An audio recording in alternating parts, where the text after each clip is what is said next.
E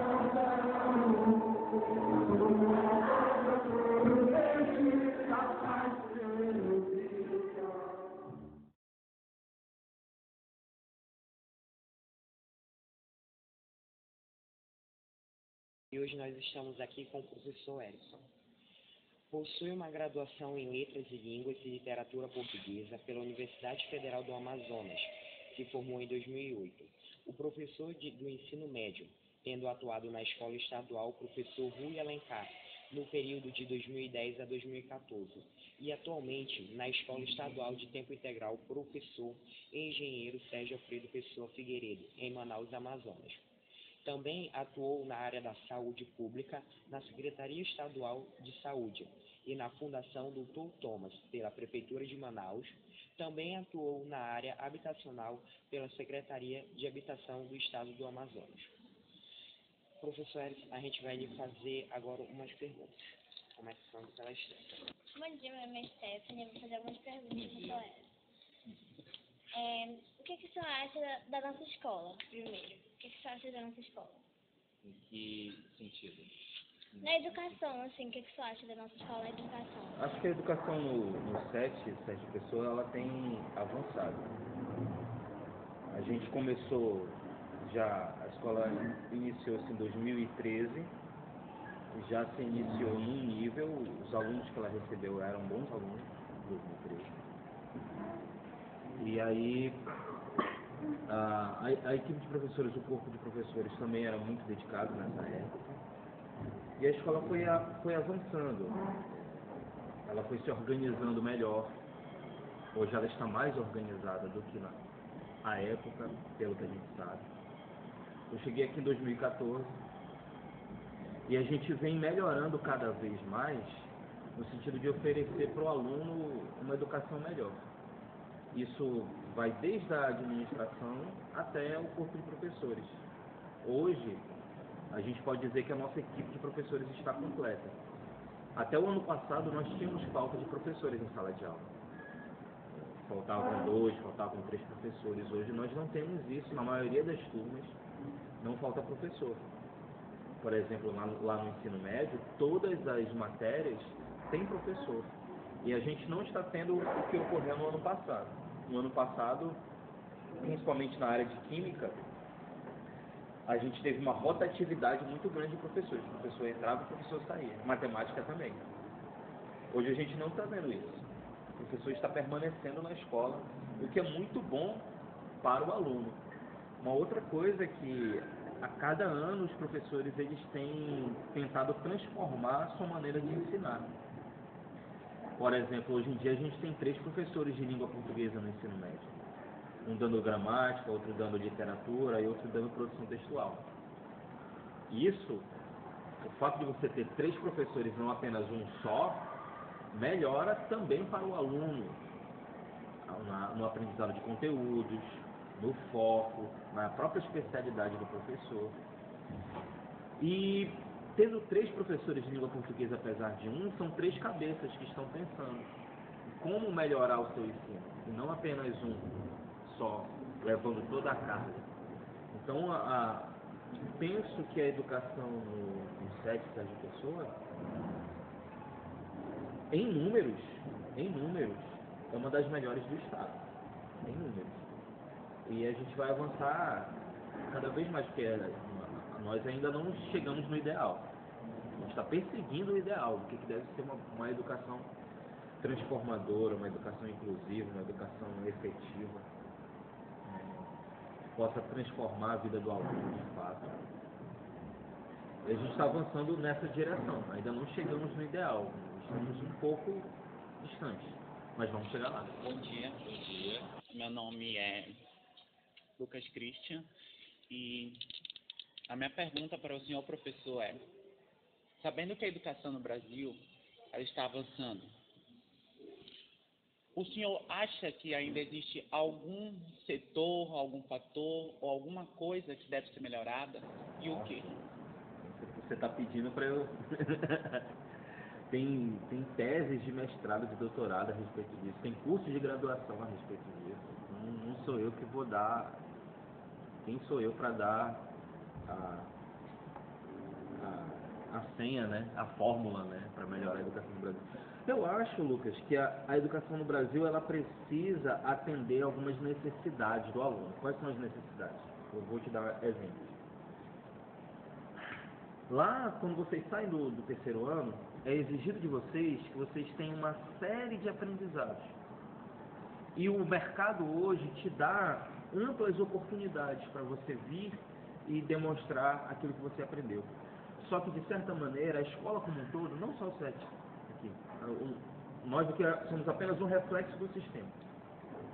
Mas a escola como um todo, brasileira, ela precisa aprender de fato o que significa transformar socialmente a vida do aluno e também incluí-lo no mercado de trabalho. Ou seja, o que falta para nós enquanto escola? Faltam disciplinas como o aluno sai do ensino médio e não sabe como abrir uma empresa. Não sabe o que ele precisa para abrir uma empresa. Ele sai do ensino médio sem saber quais são as leis de trânsito. Ele sai do ensino médio sem saber como praticar primeiros socorros. Isso se aprende nos Estados Unidos, isso se aprende no ensino fundamental, primeiros socorros. Porque se algum coleguinha, na hora do lanche, na hora do recreio, passar mal, você tem ali algumas ferramentas que você pode, por exemplo, um ataque epilético. Como é que eu posso socorrer um colega, que o ataque epilético, o sujeito precisa ser socorrido nos primeiros segundos? Ataque do coração, a mesma coisa. Infarto, a mesma coisa. Então, existem coisas que a escola precisa ensinar, a escola brasileira precisa ensinar, que ainda não foram empregadas, que precisam ser empregadas. Por exemplo, na parte de arte e cultura, a gente tem avançado. A escola brasileira é muito forte em danças, que é uma coisa muito boa. Mas falta ainda na parte cultural. Falta a gente investir em cinema, falta a gente investir em teatro, falta a gente investir em pintura. A gente tem bons pintores, a gente tem bons desenhistas no Brasil que saem da escola. Por exemplo, existem desenhistas que trabalham para DC e para Marvel, que são brasileiros, que são reconhecidos no mundo, no mercado, mas são pessoas que eles foram buscar fora da escola o ensino, porque a escola não atendeu. Então a escola precisa olhar para o mercado de trabalho e olhar para a vida do aluno e saber onde é que ela está errando, onde é que ela está pecando. Será que a escola ela não se fechou dentro dela mesma? Ou então, será que a escola não está só preparando o aluno para entrar na faculdade, mas não está preparando para outras coisas da vida? Então eu acho que falta algumas coisas aqui. Pela sua experiência de professor, falamos o nosso idioma correto?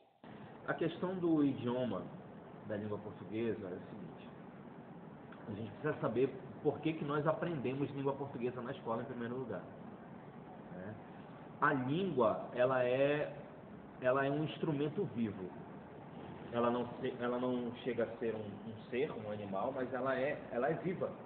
Ela está em constante transformação, está em constante mudança. A língua que se falava em 1500, quando os portugueses chegaram aqui no Brasil, não é a mesma língua que se fala hoje. Houve uma evolução dessa língua. A língua, ela evolui geograficamente, ela muda de país para país. Ela muda historicamente, ela muda conforme a linha do tempo. Então, conforme os anos, os séculos vão passando, a língua vai se modificando. A língua muda conforme o clima da região, porque se eu estou num ambiente mais quente, eu preciso abrir mais a boca, isso vai afetar a minha maneira de falar. A língua muda na sua escrita, conforme um povo precisa escrever mais rápido para ser entendido, a língua vai modificando. Aí, por exemplo, o fenômeno da internet. Por que as pessoas fazem abreviaturas? VC, TBM,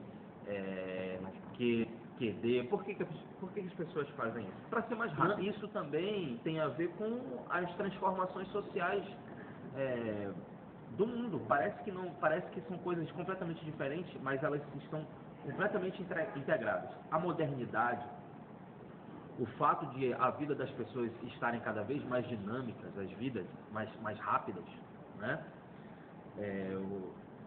O celular que eu tenho hoje, daqui a um ano, ele vai ser obsoleto. O computador que eu tenho hoje, daqui a um ano, vai ser obsoleto. Nem um ano, né? Poucos meses já se torna obsoleto. O software, o antivírus que eu instalo no computador, semana que vem já não presta mais. A vida das pessoas está muito dinâmica, muito rápida. E o pensamento do ser humano se torna cada vez mais rápido. Com isso, existe a necessidade de tornar a escrita e a fala mais rápida, mais dinâmica, para ser entendido de uma forma melhor. Você me perguntou se fala o português correto. E o que é o português correto? Quando a gente pensa na língua, a gente tem que pensar do porquê que a língua existe. A língua existe com um fim. Qual é o fim? Qual é o objetivo da língua? É a comunicação. Ah, professor, você está dizendo então que se eu me comunico com fulano e ele me entendeu, não interessa se está correto ou não. Não é isso que eu estou dizendo.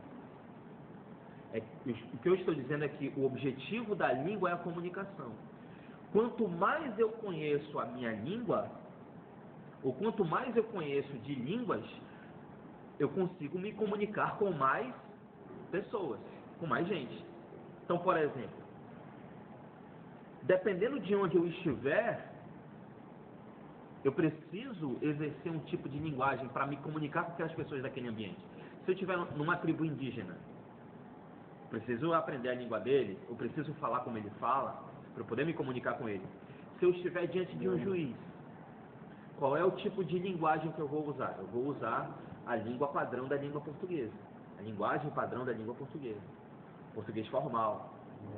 Eu não vou poder ter subterfúgios. Se eu estiver dentro de casa com meu pai, eu vou falar de uma maneira. Se eu estiver na rua com o meu amigo, eu vou falar de uma outra maneira. Então, dependendo do ambiente em que eu esteja, eu preciso dominar aquela linguagem para que eu tenha sucesso na minha comunicação. E é para isso que a escola está aqui. Então, por que a escola existe? A escola existe para ensinar a língua nas suas variadas formas. Tanto a língua formal quanto informal, coloquial, a língua padrão. Né? Qual é a língua padrão? É aquela que nós recebemos dos nossos colonizadores, né? Os portugueses, a língua dos livros, das gramáticas, dos dicionários, a língua dos fóruns. E dentro desse ambiente, eu vou precisar me comunicar com sucesso. É por isso que eu preciso aprender a língua, para que eu possa dominá-la. Você pode pensar numa língua como um cavalo selvagem, que você vai dominá-lo, você vai dominar esse cavalo selvagem, e depois que você dominar esse cavalo selvagem, você pode ir para qualquer lugar. Eu posso tanto me comunicar na rua com meu colega, quanto dentro de casa com meu pai, quanto na frente de um juiz, quanto na frente de um professor, quanto na frente de uma autoridade. Eu posso escrever um bilhete, eu posso escrever um e-mail, eu posso escrever um post no WhatsApp, eu posso escrever um documento oficial que vai para o governo do estado. Quando eu domino toda a língua, eu só ganho. Eu não perco. Eu vou fazer uma pergunta que eu acho que o senhor vai demorar um pouquinho para entender. Uhum. Assim, dinheiro resolve muito? Muito dinheiro na educação? Não. Não. Depois da Segunda Guerra Mundial, o Japão recebeu, na verdade, durante duas bombas. Esse país, o Japão, ele se reconstruiu sem dinheiro. Apenas investindo na educação, mas sem muitos aparatos, apenas respeitando o professor, pagando bem o professor, oferecendo uma vida, uma carreira para o professor. E com tudo isso, com o professor alegre e feliz em sala de aula, também proporcionar ao aluno um ensino de qualidade, voltado para valores que são maiores do que os valores do mercado. Por exemplo, não só citando o Japão, mas citando outros países asiáticos, como Coreia do Sul, por exemplo, como China, por exemplo. Quais são os valores da Coreia do Sul, da China e do Japão? são valores que têm a ver com a honra do indivíduo. Nada é maior do que a honra, nada é maior do que o seu nome, nada é maior do que o respeito que você tem pelas pessoas, pelo próximo. São esses valores que são empregados na educação asiática. E por que eu estou citando a educação asiática? Porque é um exemplo, pode ser um exemplo para nós. No Japão, por exemplo, eu sempre repito isso em todas as turmas onde eu vou, no Japão, por exemplo, não existe serviços gerais. Cada um, onde está no seu setor de trabalho, é responsável pela limpeza do local. Então, se eu estou trabalhando aqui, eu sou responsável pela limpeza da biblioteca. Sou eu que ao final do dia vou limpar, vou varrer, vou pegar os lixos que estiverem no chão, vou jogar no lixo, vou pegar a sacola e vou jogar lá fora. Eu sou responsável pelo local onde eu estou. As crianças, a partir do 6º ano, já aprendem a limpar os locais onde estão. A partir do 7º ano, as crianças no Japão já limpam o banheiro da escola. Mas isso não como humilhação, é como uma disciplina, é uma matéria. A ordem, a limpeza é uma matéria, é uma matéria. Tem nota. E isso incentiva o ser humano a melhorar enquanto pessoa, porque ele vai se tornar um ser humano melhor, mais responsável. E aí você me perguntou sobre o dinheiro. Quando a escola brasileira tiver valores, não precisa copiar ninguém, mas quando nós tivermos valores que vão acima da competição, acima do nosso orgulho, acima do nosso ego, acima da nossa vaidade. Porque o nosso problema, muitas vezes, é que a gente quer ser melhor do que os outros. Muitas vezes a gente quer ser melhor do que os outros. E a gente perde o que de fato importa na vida, que é você ser companheiro das pessoas, ajudar as pessoas.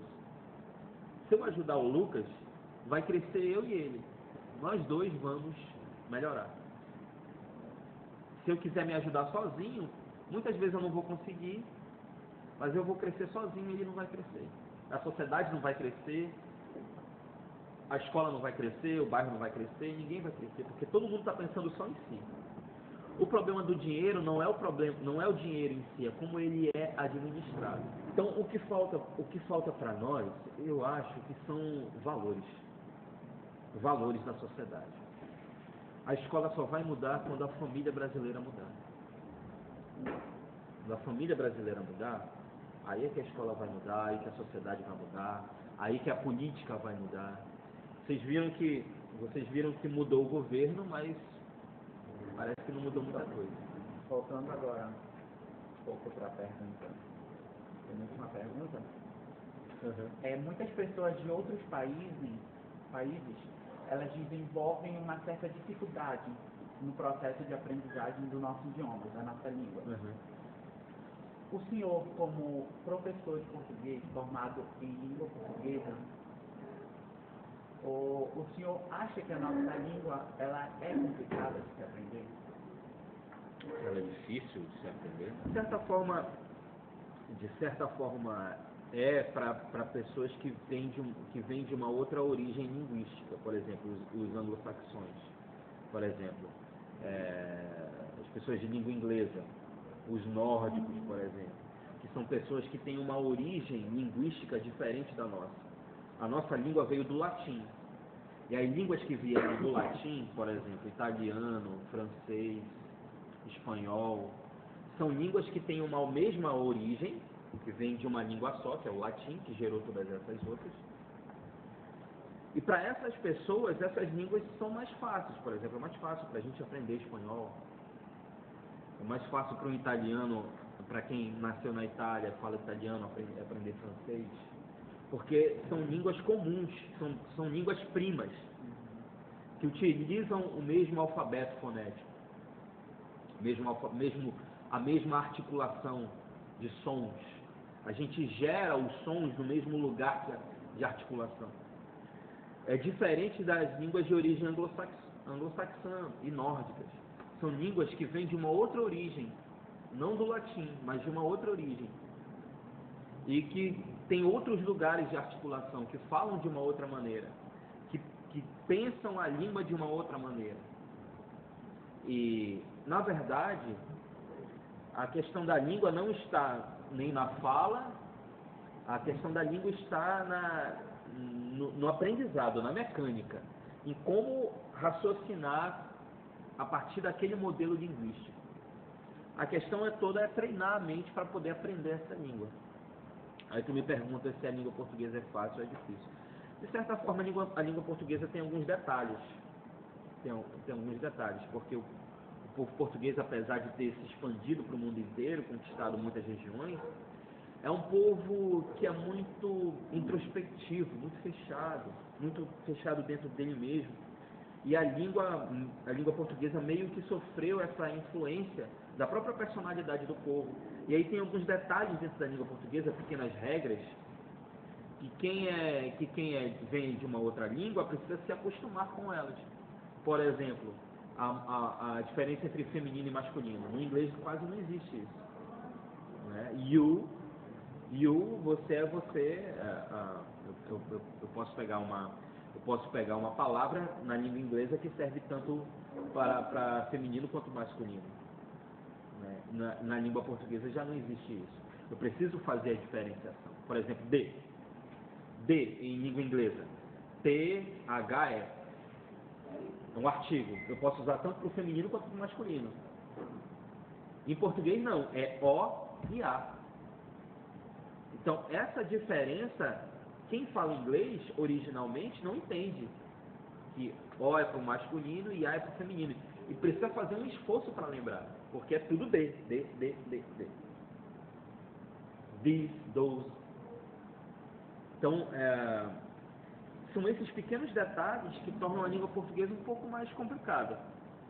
Mas existem línguas que são até mais difíceis. Por exemplo, o mandarim, que tem milhares de variações, né, na China.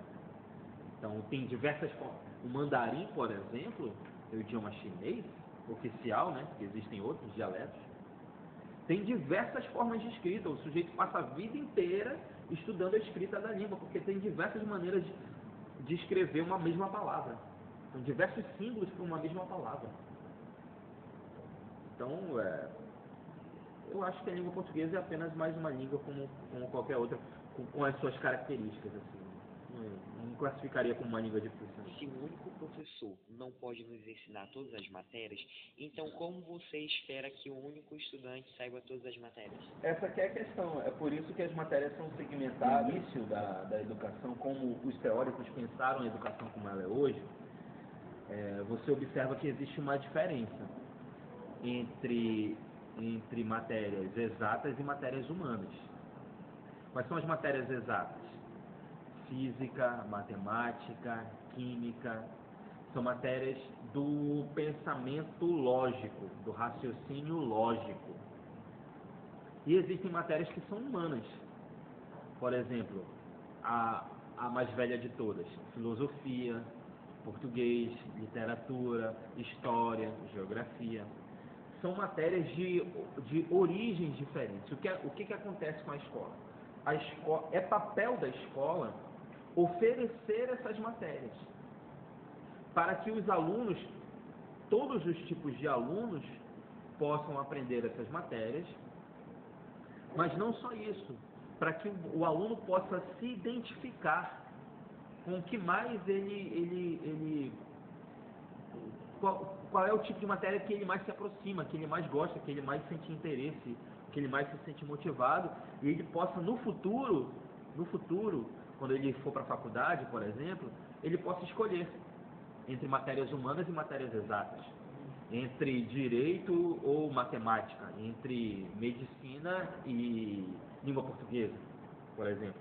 É tarefa da escola, é papel da escola oferecer as matérias. A escola sabe que o aluno não vai ser bom em tudo. A escola sabe disso, a gente sabe disso, que o aluno não vai ser bom em tudo. Só que o que acontece? Por que existe essa cobrança de que o aluno, apesar da gente saber que o aluno não vai ser bom em tudo, por que a gente cobra que o aluno seja bom em tudo?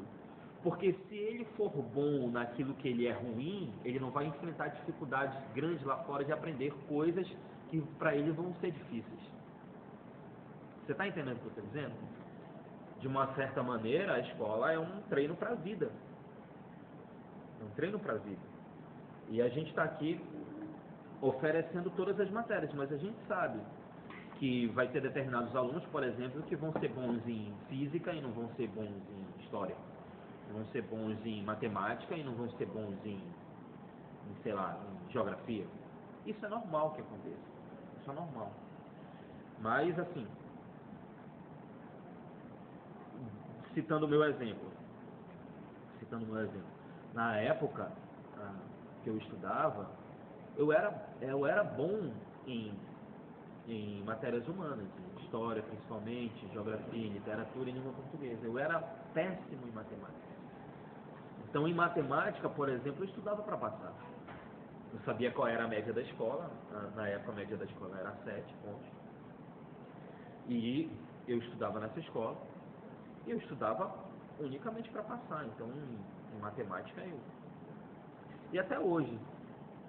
Mas eu sei fazer contas, eu sei equações de primeiro grau, eu me lembro de fórmulas até hoje. Se eu precisar utilizar, eu as utilizo. Eu preciso aprender a calcular o meu imposto de renda, o meu salário, preciso aprender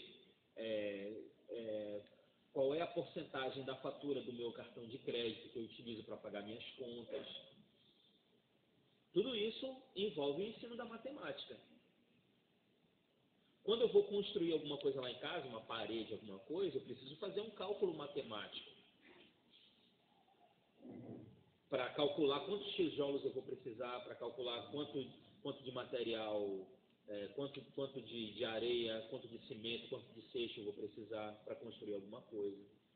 E tudo isso passa por cálculos matemáticos. Se eu não tivesse aprendido matemática, mesmo sendo ruim na matéria, eu não poderia utilizar na minha vida hoje e eu não saberia nada, teria que precisar de alguém para fazer isso por mim.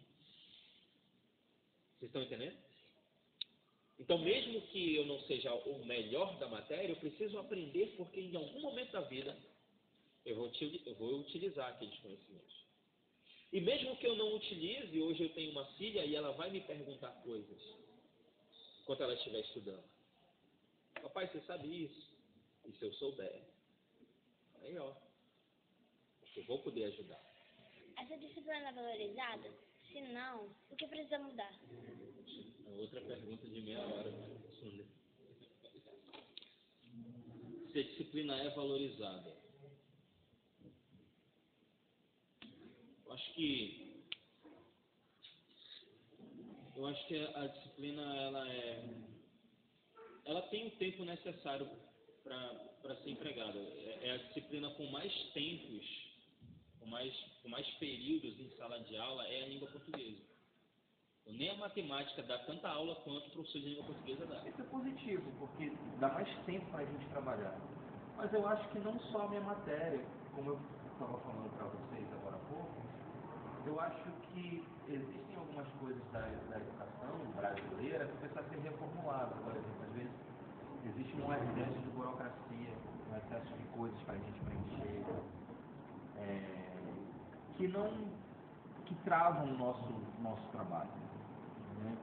E às vezes uma série de exigências de coisas que acontecem fora da sala de aula, né? Programações e outras coisas que vêm para tirar o foco às vezes do aluno, de sala de aula, do aprendizado. E uma outra coisa, eu acho que falta a gente sair mais da sala de aula também, né? Como o professor e a sua turma. Estar em outros ambientes, estar em outros locais, fazer visitas, fazer excursões, fazer coisas que sejam da própria matéria, da própria disciplina. Eu acho que falta essa dinâmica, né? Falta essa dinâmica. E eu acho que o professor, não custa nada o professor ouvir o aluno, porque o aluno tem conteúdo, o aluno tem opiniões, principalmente aquele aluno que é crítico, que está pensando na educação de uma forma que ele possa aprender melhor. Às vezes tem tantas ideias que os alunos trazem para mim e que eu aproveito em sala de aula, que são extremamente positivas. Então tem diversas formas de você melhorar o teu ensino. Né? Agora, com relação à valorização, eu acho que a carreira do professor no Brasil é que precisa ser valorizada. Não só no salário, mas também no respeito, em uma série de outras coisas que falta a gente mudar. Mas aí a gente volta para a questão dos valores da sociedade. Enquanto a família não mudar, a sociedade não vai mudar. E a gente precisa urgentemente que a nossa sociedade mude, que a nossa família mude, que os nossos valores mudem. Aí é que a educação vai ser valorizada, os nossos professores também vão ser. Mas eu sonho com isso. Eu estou aqui, eu sou insistente e eu sonho de um dia ver isso. Quem sabe não na minha geração, mas quem sabe com os meus alunos. Eu possa vê-los depois tendo essa valorização. É isso.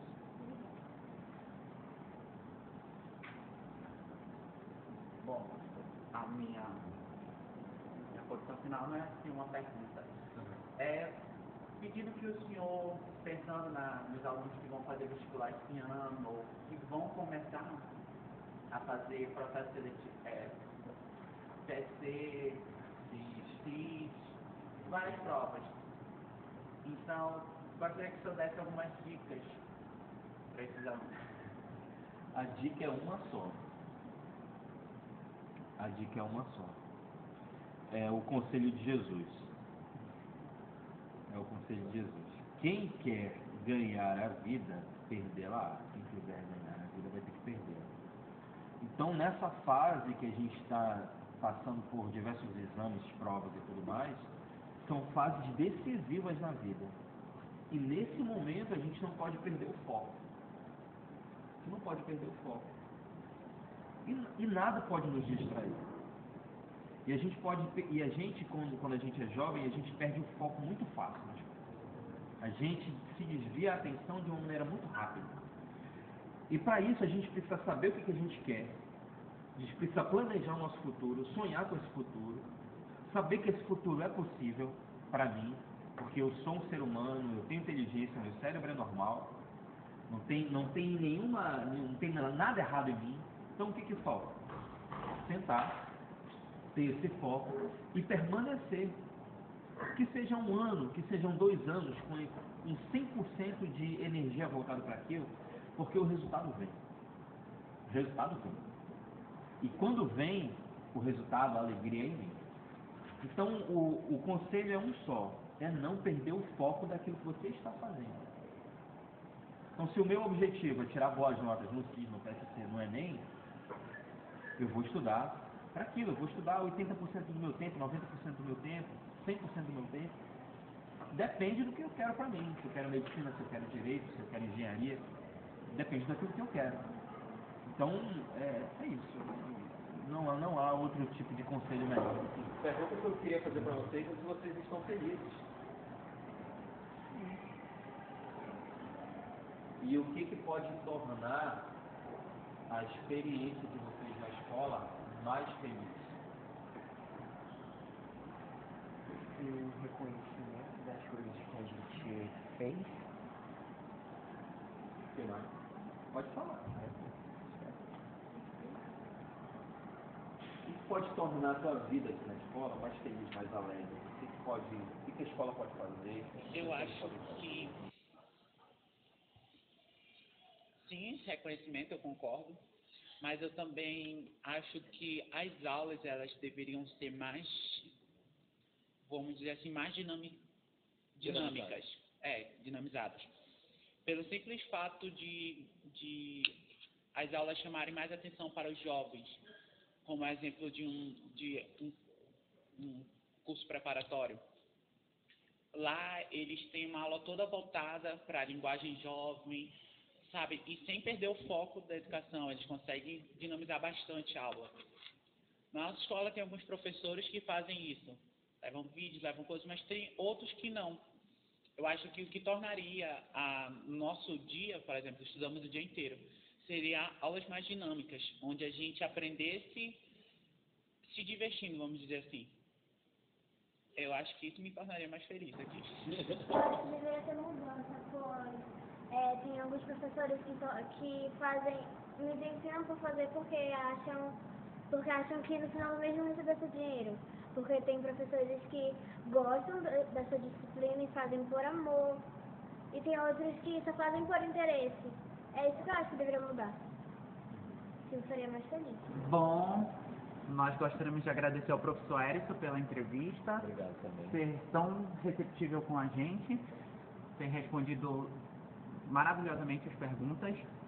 E é isso, a gente pede que vocês acessem o site do colégio sempre, que é www.sergioalfredopessoafigueiredo.com.br, e acessem também a nossa página no Facebook. E fiquem atentos a próximas postagens aqui. Obrigado. Muito obrigado.